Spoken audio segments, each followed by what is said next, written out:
Shavua Tov to everybody, and welcome to Sinai and Darba 5.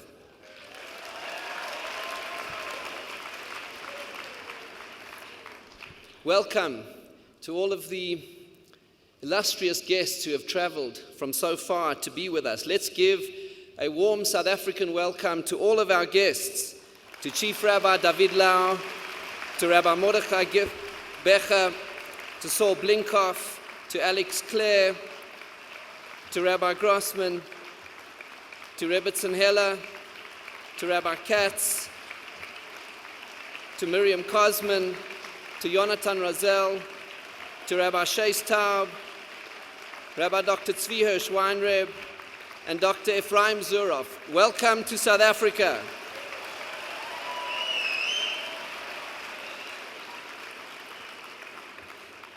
Welcome, Rabbonim, communal leaders, South African jury. Welcome to our generous sponsors and donors. Welcome, ladies and gentlemen, friends. It's an honor to be with you. Tonight, the theme of Sinai and Darba 5 as we open is Today We Can. It is a profoundly optimistic statement. Today we can. Torah optimism is not superficial. It's not about fairy tale endings. It's not about a childlike belief that everything will turn out the way that we want it. Rather, Torah optimism is the belief and the faith that the circumstances and events that we face in life have been carefully designed for us by Hashem, and that Hashem, God, has given us the resources to meet the challenges that life presents and the changing circumstances. Hashem has given us all the emotional, the spiritual, the communal, financial, physical resources to achieve and to confront each and every single challenge and all of the changing circumstances. And that is the theme for this evening. Today we can. But to achieve greatness and to maximize our opportunities, we need guidance. We need to know what matters and what does not. What is eternal and what is temporary? What is important and what is not? What is a priority? What is wise and what is foolish? What is ethical and what is corrupt? And that is why God gave us His Torah. The word today we can, comes from the pasuk, from the verse that says, Bayom hazeh ba'u b'nei Yisrael midbar Sinai. In Shmot, in Exodus chapter 19, it says, Bayom hazeh, on this day, the children of Israel arrived in the desert of Sinai as they prepared to go to Mount Sinai. Bayom hazeh, on this day. Rashi, our classic commentator, says it should rather have written, not Bayom hazeh, on this day, it should rather have written Bayom ahu, on that day. Because it is referring to an event that took place in the past, now more than 3,300 years ago. So why does it say Bayom hazeh? And explains Rashi, because we need to view each and every single day as if we have arrived at the foot of Mount Sinai, as if the Torah was given to us today, because God gave it to us for all times and all places. As it says in the verse in the Pasuk in Shema, Asher Anochi Metzavcha Hayom, that I command you today. And there Rashi says in his commentary, don't look at the Torah as if it is an antiquated, old and ancient document, as if it was something that was given in a distant past, but rather, Asher Anochi Metzavcha Hayom, that I command you today, because when Hashem gave us His Torah, He gave it for all places and for all times, for all situations. And He looked into His Torah and He created the world, and we look into His Torah and we create our world. When we want to know how we respond to circumstances, and how we can achieve greatness, and how we can maximize the opportunities, when we want to know how we can today we can, we know that through the power of today, through the power of the Torah that was given to us as if it was given today. And that, friends, is what Sinai and Darba is about. Sinai in Darba is about the immediate and burning relevance of the Torah today, to everything that we are today. And it is about optimism. True Jewish Torah optimism, the optimism of today we can. And friends, as South African Jews, we come from generations of optimism. When the Jews first arrived in South Africa, about 150 years ago, and they looked around them, there were no shuls, there was no place to daven, but they looked into the Torah and they said, today we can. And they built shuls. And today we have a network of shuls that make up the UOS. And they looked around and they saw that there were no facilities to be able to help the poor. People who were destitute, who needed help, who needed tzedakah, who needed chesed. And they said, today we can. And they built welfare institutions. And then they looked around and there was nowhere to educate their children, to give their children a Torah education, to learn Chumash and Mishnah and Jewish values and Jewish history. And they didn't throw up their hands in despair. They said, today we can. And they built the most beautiful and unbelievable schools. And then they looked around and they saw that there were security threats, terrorism and crime. And they didn't throw up their hands and say, what can be done? Rather, with Torah optimism, they said, today we can. And that has been the philosophy of the South African Jewish community. And that has indeed been the philosophy of Am Yisrael, of the Jewish people. In our time, in our generation, a generation which saw the destruction of the Holocaust, the Jewish people could have thrown up our hands in absolute despair and said, now what? And yet instead, we said, today we can. And the Jewish people, with the great blessings of Hashem, created Medinat Yisrael, the state of Israel. And with the great blessings of Hashem, rebuilt the yeshivas that had been destroyed in Europe and recreated the Torah learning, because they said, today we can, with Hashem's blessings, with Hashem's partnership, with Hashem's looking after us every step of the way. That is what Torah optimism is about. It's not about saying things will turn out the way that we want, but is rather saying the circumstances that we have were created and designed by Hashem for us, and we have everything we need to maximize and to say, today we can. And that is what tonight is about, and that is what Sinai and Dab is about. It is about true Torah optimism. The sense that the world has tremendous possibilities and opportunities. And it's something to think about over the course of this evening. And our speakers will address this issue, but over the course of tomorrow, think about what you can do to take it further. Today we can. What can you do to take it further? Looking into our Torah, looking into our values, looking to where we have come from as a people. Each and every single one of us have an important role to play in our own lives, in the lives of our families and our friends and our communities and our schools. And throughout this beautiful South African Jewish community, we have the power in our hands. We just have to look into the Torah and look into our neshamas and into our souls and look to our Father in heaven, and there is nothing that we cannot achieve. We must believe in Hashem. We must have faith in ourselves and have faith in His Torah that He gave us. That will make us true Torah Jewish optimists. And that is what we are celebrating tonight.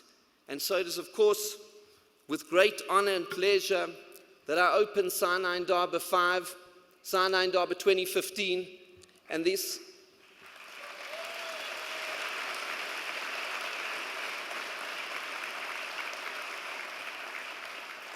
And tonight we are in for a treat.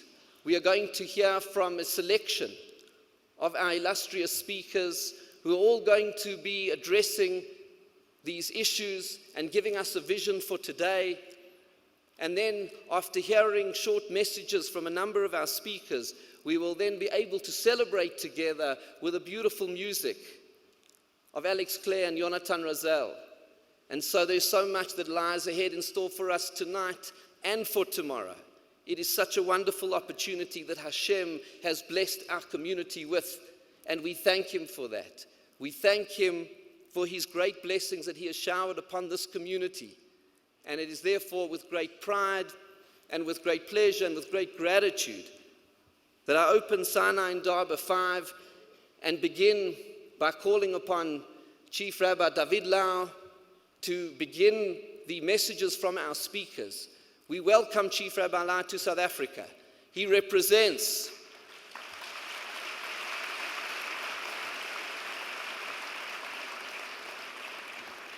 He represents Medinat Yisrael, he represents Am Yisrael, and we welcome him here to South Africa. Shavua Tov. Thank you, Rabbi Goldstein. Thank you for inviting me, and thank you for Sinai Indava. Thank you all. I want to tell you one story about a rich man that I'm sure that almost all of you remember and hear about him. I want to tell you one word about him. I spoke about Rabbi Aryeh Levin. He was a tzaddik in Jerusalem, famous tzaddik. Rabbi Aryeh Levin was riches and was something special in Jerusalem. When he was a young man, he stood every Friday afternoon, half hour before Shabbat. He sat in a small synagogue, a small shul, together with the chief rabbi of Jerusalem, who was chief rabbi of Moscow, Rav Reb Chaim Berlin. Reb Chaim Berlin was the son of Nasiv Volozhin, the head of yeshiva in Volozhin. And Reb Chaim Berlin, with Reb Aryeh Levin, every Friday afternoon, half an hour before Shabbat, they sat together and say together Shir HaShirim, the song of the songs, Shir HaShirim Asher Lishlomo. In the first Friday, when they came to Pasuk before the finish of the first capital, the first part, when they arrived towards Einaich Yonim, that the God said about his nation, about Am Yisrael, God said that our eyes are like birds. Einaich Yonim. When they arrived to those words, Reb Aryeh Levin saw that Reb Chaim Berlin started to cry with tears, and after a few minutes he stopped and they continued Shir HaShirim. Week after, Friday afternoon, when they arrived again to the posuk of Einaich Yonim, your eyes are like birds. Again, Reb Chaim Berlin started to cry, and Reb Aryeh Levin didn't understand why. In the third time, the third Friday, Reb Chaim Berlin cried, and Reb Aryeh Levin stopped him and told him, I can't continue. I need to know why. What has happened in 2 words? What is something special in 2 words that it reminds you something that because of that you are crying so much? Why? And Reb Chaim Berlin told him, I was chief rabbi of Moscow. It was in the time of the Tsar, not communism before. The Tsar didn't like Jewish life. And I was a sin man because I made a lot of things. I make very bad things. I knew that one day he took me maybe to jail. I don't know. I have another thing is wrong. What? I'm a mohel. I make circumcision, and maybe I took soldiers, healthy soldiers from the Tsar, and I make them bris milah. Maybe they'll not be completely man, completely person, but I did it. And I waited that one day they'll take me. Maybe to kill, maybe to jail. One night, I heard knocked on my door. I opened the door and I saw an officer. I don't know exactly if he major, captain, general, I don't know, but high level. And he asked me, do you Chaim Berlin? I said yes. And you are Chaim Berlin, are you sure? Yes. And you are a mohel also. You make circumcision. Yes, what can I do? I can't say anything because I understood that he knew about me. Yes. And he said, okay, tomorrow morning, 8 o'clock exactly, I'll come to take you with me. Please bring your things, your knife, what you need to make mile. I was afraid, said Reb Chaim Berlin. All the night I spoke with my parents, with my family, my wife, my children. I told them that I understood this is a time this is the time to say goodbye. In the morning after prayer, I took talis tefillin,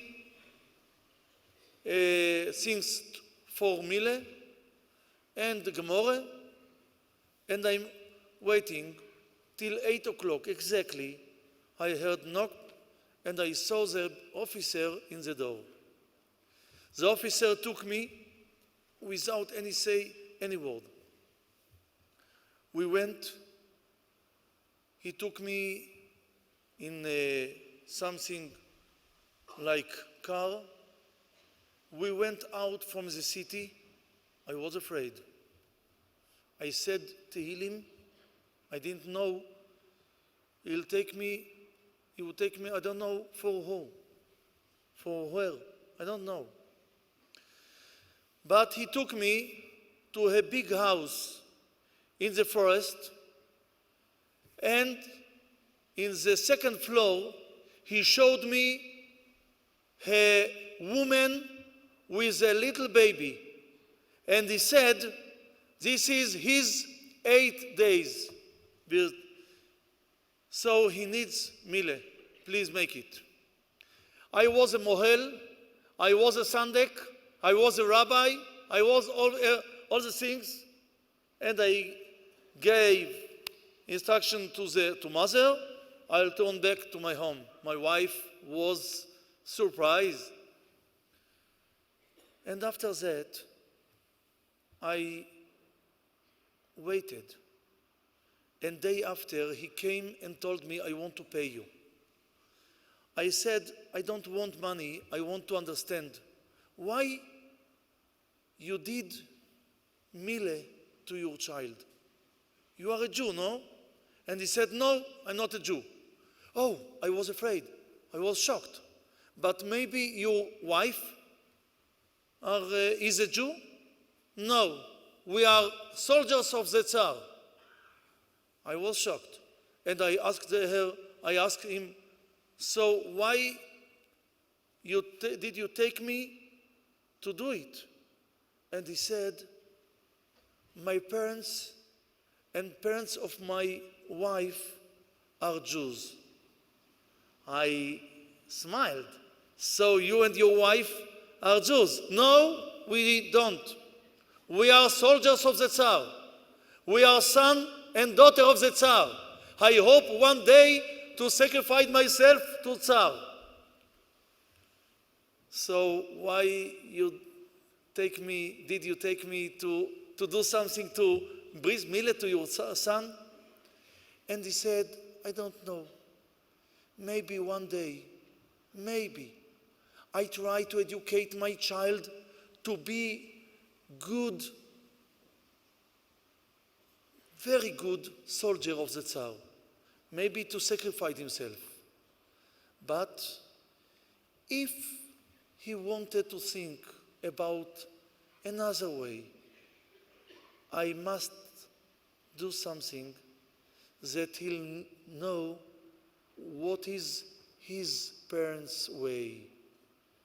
He must know his heritage. You know that everyone is like bird because the bird looked wherever she went, she looked out to see where is her home and to check herself that she had place and way to turn back. This is bird. And like this, all the nation of Am Yisrael is the same way. We took our eyes like bird. We keep contact between us to our tradition, to our forefathers, to our heritage, to our Father in the heaven, to Hashem. Because of that, I'm crying, because this is the word that Hashem said, your eyes like bird, you keep contact. It was, it is, it will be. And I hope that all of us remember that every time to keep contact with our eyes, with our mind, with Ribono Shel Olam, because we are Jews and we are very proud about it. Good night.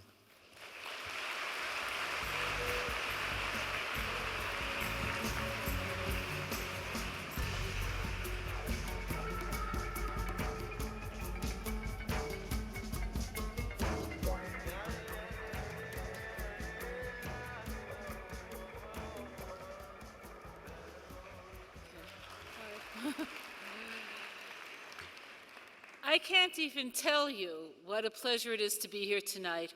I have never seen anything even remotely like this. I think you all deserve to applaud for yourself. Let's hear it for you. Something. So I'm going to tell you about 3 things, all of which are true. The first thing is we are in a new era. When I was young, people would talk about the age of Aquarius. Okay, that's the end of that part of the speech. No, but this is a different era. Technology has opened doors that nobody in this audience could have imagined 15 years ago. Is that true or not? It's true. It's predicted. So each one of the 3 things I'm going to tell you were predicted. The Zohar HaKodesh tells us that in the 6th millennia, the Hebrew year this year is what? New? 50? You don't know. Okay. How do I know? I'm here. It's enough. Whatever. Okay. So here we are. We're in the 6th millennia. Okay. 57, 75. Okay. It says the well springs of Chachma, of wisdom, will open.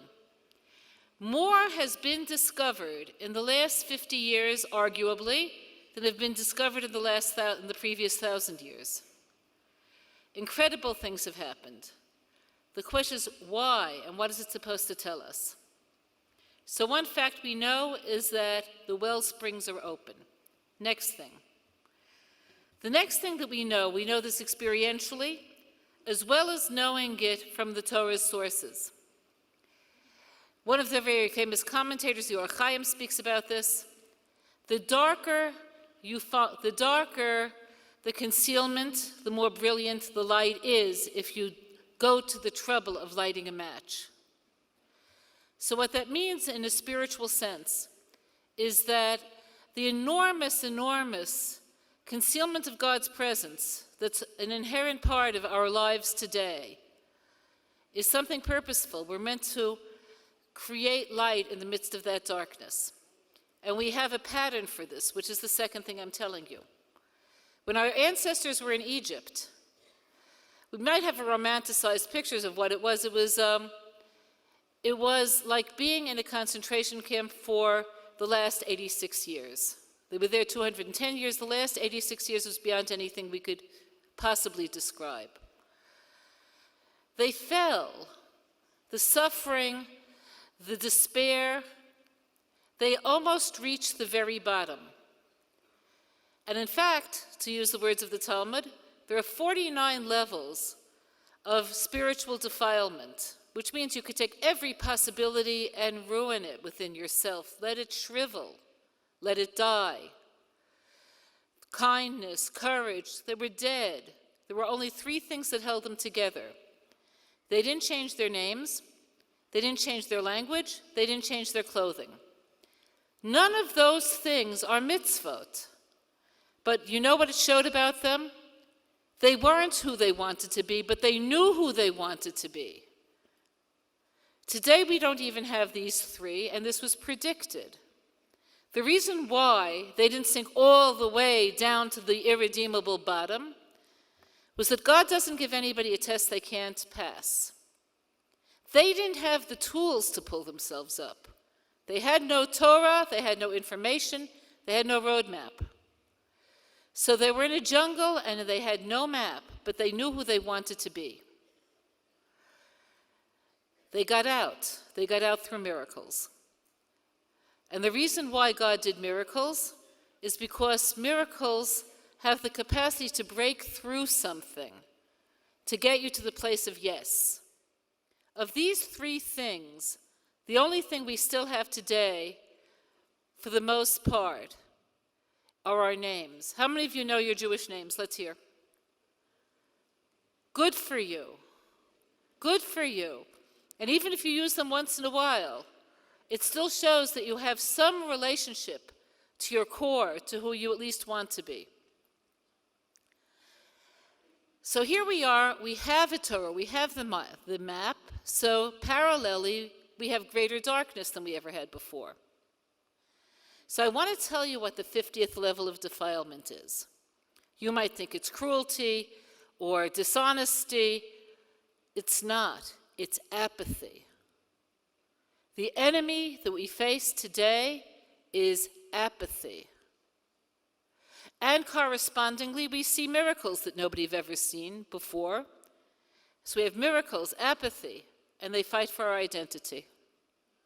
So I want to tell you a true story. I was living in the north in Israel in a small village, and so small that during the Yom Kippur War, we weren't connected to the civil defense system. Only 14 families lived there. They didn't think, take a few, give a few. If we get bombed, whatever. So we didn't even know there was a war on Yom Kippur. The military came to take the men, but because we didn't know there was a war, the men didn't want to go. They said, you just came, it's a religious moshav, you knew we'd all be here, it's Yom Kippur. You can't fool us this time. Now, the nearest moshav to us was a moshav shitufi called Yodfat. It was the exact opposite in terms of their life plan and view. They were extreme left, but we were good friends. So when they came to Yodfat, of course, there was no problem. They also weren't connected, but they went.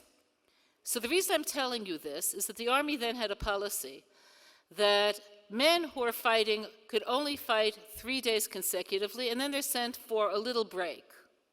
So the men from Yodfat were coming home a day before the men from Segev, where I lived. They called us from Yodfat before the men came, and they said, come. We didn't believe what we were hearing on the radio because there was a lot of propaganda, and we could see through it. If you're ever in Israel and you hear patriotic music and someone tell you not to worry, what does that tell you? It's time for the final confession. Okay. So we knew it was bad, but we didn't know what was going on. So we walked over the hills to Yodfat, which was very dangerous, but we didn't know it. We got there several minutes before the men came in. So these, again, were people very, very far from anything religious at all. The leader of the group was 30, and I remember still thinking, wow, he's 30. That's like, He knows what he's talking about. We were all very young in those days. He said, Ra'inu nisim, we saw miracles. Do you all know what the phrase cognitive dissonance means? It means you see it, but it's so far from what you expect that you don't see it. Like, this mouth should use the word nisim. It's like it's coming from the wrong mouth. So somebody said, you saw nisim? Said, yeah, it's the first day of the war. The Arabs could have easily taken Tzfat. They were close to Tzfat. And they broke camp instead. They had plenty of daylight. And when they saw us, they ran away. Would you run away from us? And I was thinking, no. But I didn't say that.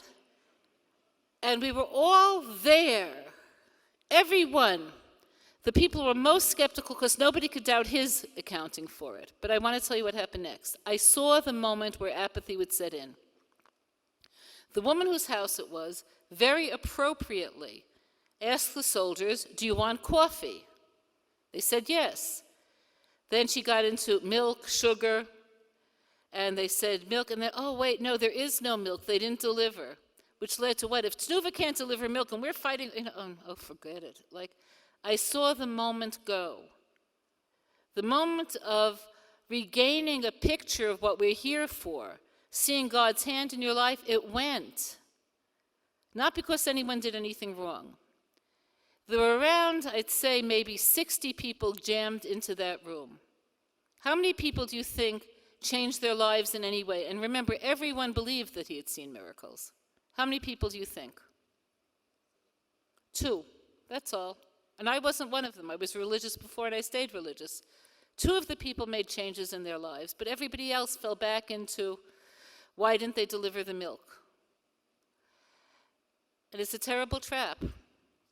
Okay, that's the second thing I wanted to say. The third thing I wanted to say is that we have to make choices. Around this time last year, everybody was talking about the boys who had been kidnapped. Do you remember this? And at that time, everybody knew that the only hope we have was from God. And this is what followed us up through the war that followed, Tzuk Eitan. And we were there. And then we got absorbed again in sugar and milk because that's normal. So the last thing I want to say, we have incredible technology today. Rachel Frankel's speech, which some of you heard, in which he encouraged us to join in faith and unity, was heard by hundreds of thousands of people. This couldn't have happened 50 years ago. It's up to us to hear more and to know more and to regain our identity and to share it. We couldn't have done this before, but everyone in this room has the ability to learn more by hearing more on the net through shiurim, which are accessible in a way they never were before, and to share it. You press the button that says forward and you share it. And I want to tell you what you'll be achieving if you do this. A candle in the darkness is far more valuable than anything else is. Any choice you make to learn more and to share more is the most valuable choice a Jew could make in this era because it'll give everybody back what they deserve, which is their identity.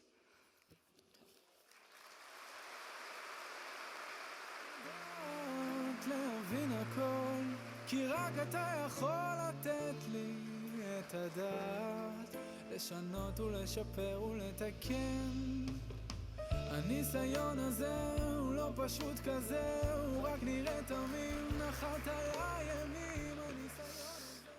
My name is Tzvi Hersh Weinreb, and there's a reason why I'm telling you my name. The reason has to do with a story I'd like to tell you, which illustrates to me, and I hope to you, exactly what is meant by today we can. Today you can. I'm going back a number of years, 42 years to be exact. I was younger then, and I was at a crossroads in my life.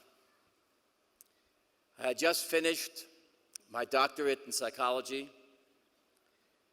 Some years before that, I had received my smicha, my rabbinical ordination. I was the father of 3 young children. And I was at a crossroads in many ways. I wasn't sure about a career. I had at least 2 big options: do something in Jewish communal service in the rabbinate and Jewish education, or do something in the field of mental health, the psychology, counseling. I was confused by the direction in which I wanted to raise my children, which schools to send them to, what type of attitude I should take as a father. I was at a crossroads in my relationship with my wife. How could I do better? How could we get closer? How could we build a marriage that at that point had already lasted 6 or 7 years?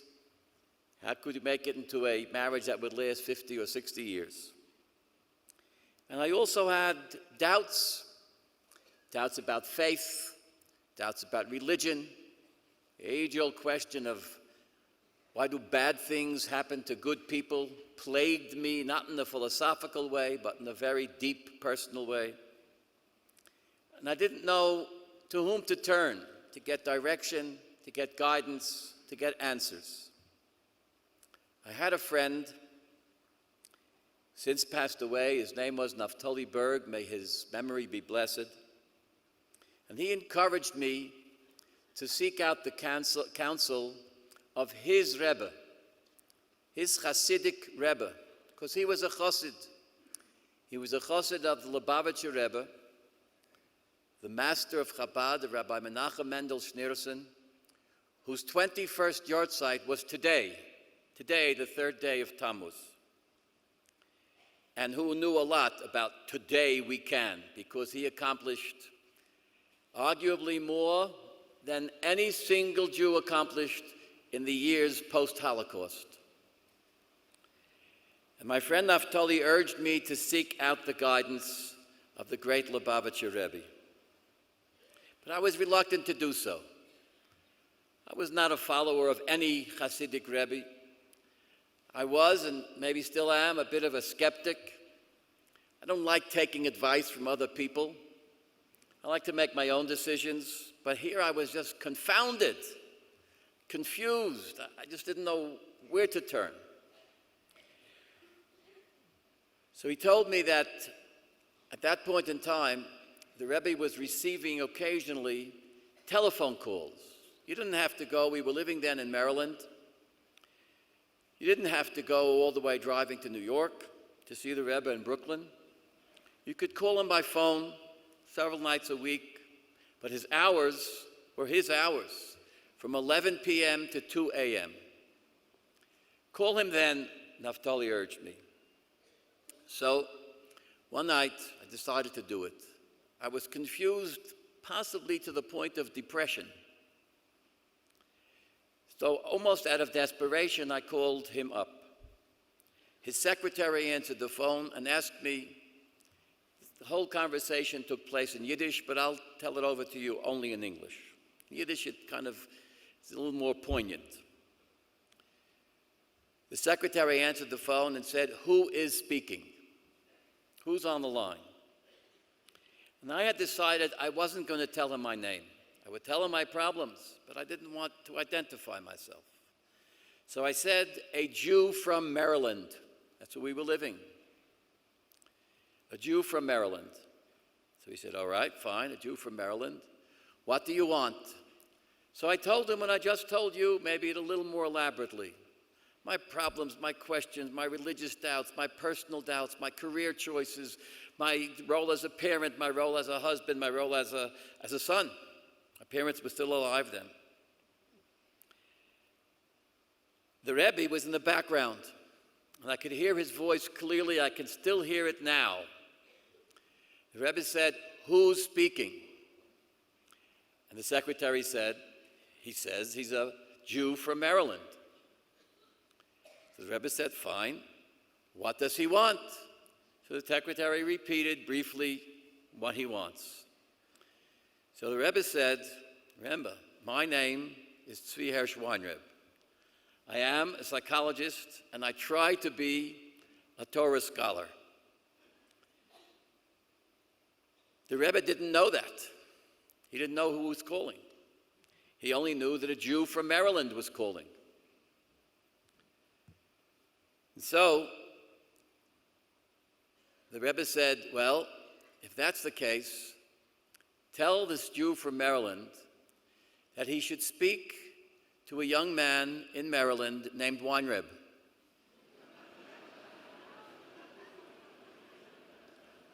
Tell him that that young man is very capable. He's trained as a psychologist, and he is a Ben Torah. He's a Torah scholar. It blew my mind, to say the least. I was stunned, and I gasped and said to the secretary, "But I am Weinreb." The secretary was more mind blown than I was. The secretary said nothing. He was in shock. And you could hear the Rebbe, I don't know if you could hear impatience, but I heard impatience. The Rebbe was a busy man, and the secretary was just standing there shocked on the telephone, or sitting there perhaps, I didn't see it. So the Rebbe said, "No, what is he saying?" So the secretary said to the Rebbe, "He says that he's the Weinreb. Is der Weinreb. He is the Weinreb." So the Rebbe was not blown away, and he was not shocked. He responded instantly. He said, if that's the case, he should be fully aware, soll wissen sein, he should be aware that sometimes you must talk to yourself. That was the Rebbe's message. What I heard, and I hear it, I can't say every day, but certainly several times a week, for the past 42 years, sometimes you must talk to yourself. It starts with you. Do not look to someone else. You can do it. I heard many things in that brief message. Sometimes you must talk to yourself. Well, the main thing I heard is that there is a sin that's not listed on the list of sins.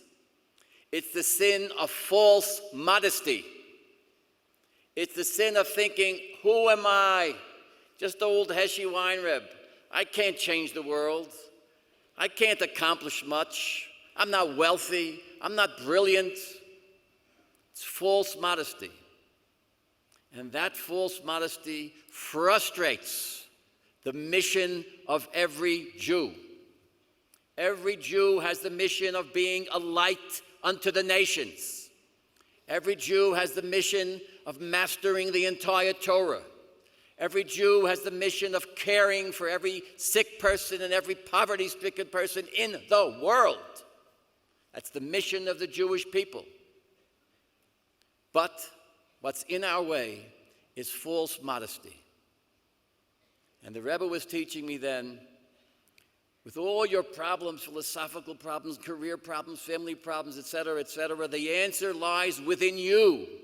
You must make a decision. You must be courageous. You must overcome false modesty. Never become arrogant. Never become self-centered. That's going too far. But never put yourself down. Realize that you can do it, and you can do it today. That is the message that I think we need to hear at this wonderful, wonderful event that was initiated by Rabbi Goldstein and other people who said, we can do it, and we can do it today. We can bring 5,000 people to the Sinai and Dava.